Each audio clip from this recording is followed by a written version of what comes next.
Bonjour à tous, dans cette vidéo, je vais tout vous dire sur le présent be plus ing en anglais. Tout d'abord, comment le former? Le présent be plus ing est un temps composé. Un temps composé, cela signifie qu'il est formé de deux mots. Le premier mot, c'est l'auxiliaire be qu'on conjugue au présent.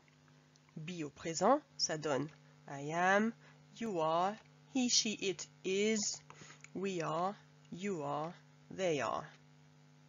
Cet auxiliaire be doit être ensuite suivi du verbe principal auquel on a rajouté la terminaison ing. Faisons quelques exemples. Pour le verbe play, I am playing. Le verbe speak, you are speaking. Le verbe go, they are going. Le verbe write, he is writing. Intéressons-nous maintenant au cas particulier des questions et des négations.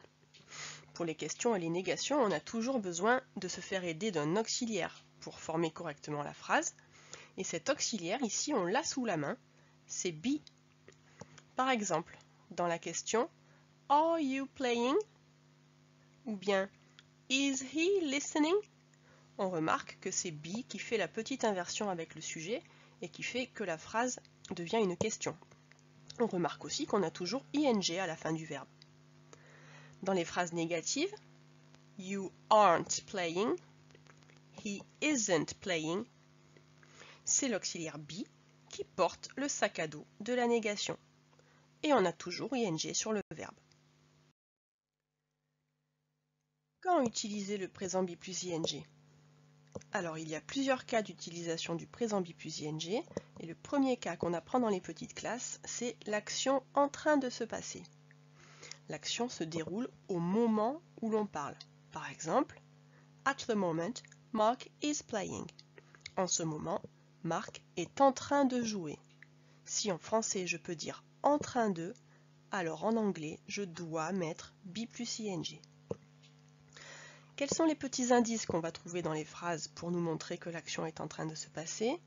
Des petits mots comme now, maintenant, at the moment, en ce moment, look, regarde, parce que si je dis regarde, c'est que l'action est en train de se passer sous mes yeux, currently, en ce moment, etc. Il existe d'autres cas d'utilisation du présent be plus ing, comme par exemple le futur immédiat, l'intention. On annonce ce qu'on a l'intention de faire dans un futur immédiat. Par exemple, Tonight, I am going to the cinema. Ce soir, je vais au cinéma. On n'est pas encore ce soir. On n'est pas encore au cinéma et pourtant j'utilise le présent. Ce soir, je vais au cinéma. C'est prévu, c'est programmé, c'est planifié, c'est sûr et certain. Je m'y vois déjà. Les indices qu'on va trouver dans les phrases pour le futur immédiat sont des mots comme this afternoon, cet après-midi, tomorrow, demain, tonight, ce soir, etc. Enfin, on peut également utiliser le présent be plus ing pour formuler un reproche. On fait un reproche à quelqu'un sur ses habitudes. Par exemple, Mark is always playing video games. Mark est tout le temps en train de jouer aux jeux vidéo. Il est tout le temps en train de le faire. Il est de longue en train de le faire. C'est tout le temps. Et c'est pas juste qu'il le fait tout le temps, c'est qu'il le fait tout le temps et que ça m'énerve et que c'est pénible. Pour faire un reproche sur les habitudes de quelqu'un, on utilise le présent be plus ing avec les petits mots always ou constantly, par exemple. Je te propose maintenant de t'entraîner. Voici la formule du présent be plus ing et 6 phrases à conjuguer correctement au présent be plus ing. Si tu le souhaites, tu peux mettre la vidéo sur pause pour faire l'exercice tranquillement avant que nous corrigions. Phrase 1. I am drinking tea. Phrase 2. He is playing tennis. phrase 3, c'est une question. On va donc commencer la phrase par l'auxiliaire.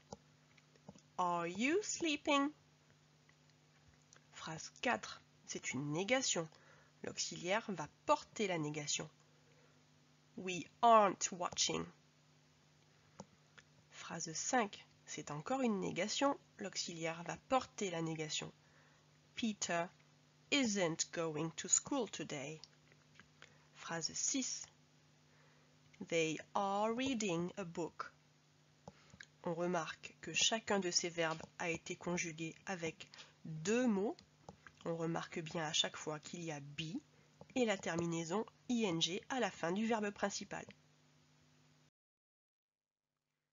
C'est terminé. J'espère que tu as bien compris. Je te laisse avec le résumé de la leçon et je te dis à bientôt.